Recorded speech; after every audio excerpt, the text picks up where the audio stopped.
sur l'index des pierres de Chris Kerr. Aujourd'hui, je vous parle d'une pierre plutôt rare mais pas introuvable, l'arsénopyrite. À son nom, vous savez déjà qu'elle contient de l'arsenic et que du coup, il faudra éviter de la toucher sans se laver les mains et de la conserver de manière sécurisée, qu'il ne faudra pas faire de potions ou d'essence en exposition directe avec. Sa formule complète est FeASS, donc fer, arsenic et soufre. Elle fait partie de la famille des sulfures, de la sous-famille des sulfures d'arsenic et elle appartient au système monoclinique. L'arsénopyrite a été découverte en 1847 par Ernst Friedrich Glocker. On en trouve particulièrement au Portugal, en Allemagne, en République tchèque, au Royaume-Uni, en Bolivie et en Russie. Sa dureté est de 5,5 à 6 sur l'échelle de Mohs. C'est une pierre qui ressemble esthétiquement à sa cousine, la pyrite de fer, mais un peu plus brillante. Elle a un aspect très métallique. On peut aussi en trouver de couleur argent, mais aussi à cause du soufre et de l'arsenic avec des dorures très claires et jaunes. L'arsénopyrite peut avoir d'autres noms comme fer arsenical, pyrite d'arsenic, arsenkise, arsénomarcassite, dalarnite, mispickel, pliniane, talaïmite ou encore pacite. Comme je le disais, elle est constituée d'arsenic, donc je conseille de la conserver dans une boîte transparente ou un pochon isolé, mais surtout de ne pas la mettre en contact avec les pierres que vous pouvez utiliser en essence. Je précise juste que pour que l'arsenic soit vraiment dangereux, il faudrait qu'il soit isolé, ce qui est quasiment impossible en forme de cristaux, mais ne prenez pas de risque. Lavez-vous les mains après l'avoir manipulée, ne la posez pas directement sur votre peau, ne faites pas de solution buvable avec cette pierre. Beaucoup de mise en garde, je sais, mais parce que je tiens à vous. L'arsénopyrite est une pierre que l'on utilise justement parce qu'elle est toxique, comme arme contre le toxique. Vous connaissez l'adage, moins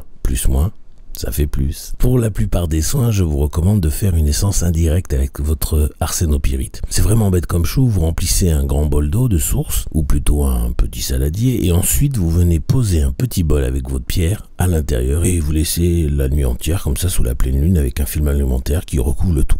Si vous avez un disque de sélénite, vous pouvez le faire en posant vos bols dessus, mais faites attention à ne pas renverser d'eau sur la sélénite. Dans ce cas, vous laissez juste reposer 2 heures. Si votre pierre est trop grosse pour que le bol flotte, celui qui a la petite pierre, vous pouvez poser votre arsénite le long du gros bol qui contient l'eau. Ensuite, vous versez l'eau dans une bouteille en prenant soin de l'étiqueter « Essence d'arsénopyrite ». Vous pourrez ainsi l'utiliser en spray directement lorsque vous avez des émotions toxiques, par exemple en sprayant sur votre cœur. Quand vous voulez évacuer des toxicités, par exemple des bactéries, des infections, vous allez appliquer quelques gouttes sur le dentien ou le chakra rate, ou encore en sprayant à vos pieds sur le chakra de l'étoile terrestre, c'est-à-dire dans la terre. Je vous recommande d'ajouter une goutte d'huile essentielle de pamplemousse, autrement appelée citrus paradisite, dans une grande cuillère à soupe d'essence d'arsénopyrite et de vous masser les jambes et ou de vous masser au niveau du cœur pour fluidifier le sang. Je vous recommande une autre huile essentielle de géranium ou de lavande aspic, mais je préfère le géranium à mélanger avec l'essence d'arsénopyrite toujours et à passer directement sur les infections fongiques, là où vous avez des petits champignons. L'essence d'arsénopyrite fonctionne également sur les blocages corporels divers, par exemple vos doigts qui restent coincés. Une autre utilisation de l'essence concernant les personnes qui veulent travailler la télépathie. Il suffit de se mettre une goutte sur le chakra du 3e œil et d'asperger le tour du crâne avant de faire une session. Vous pouvez aussi méditer directement avec la pierre posée sur votre 3e œil. Mais encore une fois, je vous le répète, vous passez un petit tissu entre votre peau et la pierre. On peut utiliser l'arsénopyrite pour les amis toxiques que l'on sait identifier. C'est vraiment un petit rituel tout simple qui retire la toxicité que la personne peut avoir sur nous principalement. Mais cela fonctionne aussi de manière plus globale. Alors comment ça fonctionne? Vous prenez un papier où vous écrivez le nom de la personne en entier, prenez votre pierre dans votre main gauche et vous dites « Je demande à mon arsénopyrite de toujours travailler pour mon plus grand bien, et plus particulièrement pour retirer la toxicité de le nom de la personne sur ma vie et notre relation. Cela ou quelque chose de mieux. » Et vous posez l'arsénopyrite directement sur le papier contenant le nom. Cela ne fait rien de mal. Ça ne détruit pas l'amitié, ça ne nuit pas à la personne. Cela retire uniquement tout ce qui est toxique pour vous personnellement, mais aussi dans votre relation avec cette personne. Vous laissez cette installation 8 heures avec un cristal nettoyé et chargé auparavant, bien entendu. Vous installez cela dans un endroit où les animaux et les enfants n'ont pas accès et vous vous lavez les mains après. Certaines personnes recommandent de laisser cette installation durant 21 jours. J'ai toujours été satisfait en 8 heures.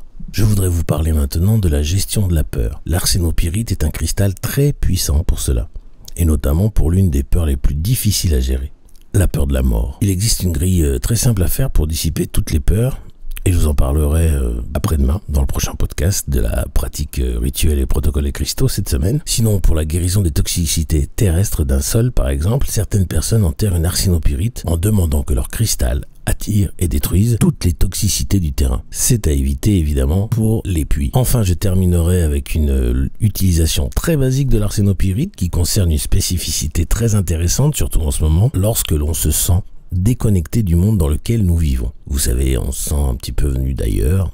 Eh bien, il suffit de faire une méditation allongée au sol, avec une arsénopyrite dans notre chakra couronne, programmée pour que l'on puisse écouter la pensée collective. Cela nous permet d'accéder à une sorte de compréhension de la direction dans laquelle va le monde, sans pour autant nous rassurer.